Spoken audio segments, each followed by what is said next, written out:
When I was a kid, we went on holiday and my dad bought a video camera, and I quickly stole it and started making little short films with my friends. And I was so used to just picking up the camera and making a film within like a day that when I went to film school, it was a real shock to the system, because it was less about the ideas and the storytelling and much more about the equipment and all the logistics and the money and everything. And so I was kind of determined to there must be a better way of making films than this. This is insane. And I happened to be living with a guy who was studying this new thing called computer animation, and it just opened my eyes, basically, and it seemed like it would be the solution to everything that I was finding a problem in terms of how you make a film.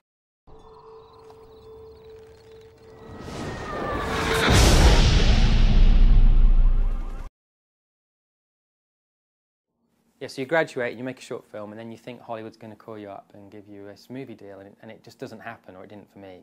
And so I bought a computer, got really into debt, and just started learning the software, because I thought, well, this isn't going to fall out of the sky, no one's going to give me the opportunity, I've got to do this myself. And so I just learned how to do visual effects to help my own filmmaking, and then just got basically sidetracked in this 5-year career doing visual effects, mainly for TV. And then essentially what I did was bribe my way into directing again by saying to producers, if you let me direct a TV show, I will do the visual effects for free or very, very cheap. And eventually they let me. And the great thing is that when you do visual effects, you can double the look of your film. So all these little TV programs I was doing that looked like they were very little money looked like they were much more expensive. And very quickly, I managed to climb my way.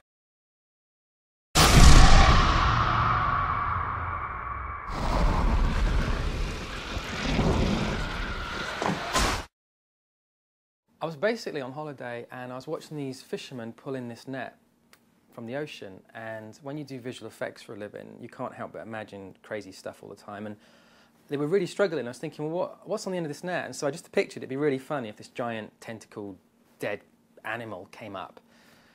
And I imagined it happening. And what was interesting is the guys on the boat couldn't see this, so they carried on like it was an everyday thing. And I thought, well, that's really interesting. Like, what kind of world is that where something so bizarre as a giant creature is kind of an everyday occurrence? And once I had that idea, it just clicked. And I spent the rest of the holiday picturing other stuff, and I thought this could be a really easy way to make a cheap film that is high concept and, you know, got a lot of production value.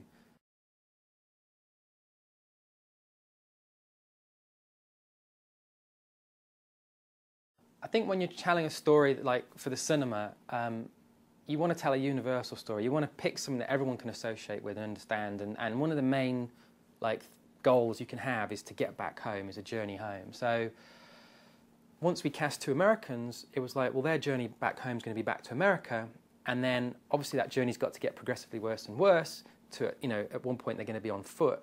So it's like, well, where can you walk back to America, through which area? And so it's a choice between Canada and Central America. And for me, having never been to both at the time, I just thought Central America is going to be going to provide so much more visually exciting and texture to look at. So we went with that.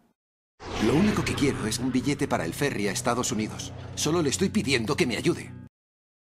It was our intention to do something different, and the problem is if you are looking at close to doing that, it then becomes really hard to explain it. But it's a monster movie wrapped inside a love story, set in a road movie in a post-apocalyptic world in the middle of Central America.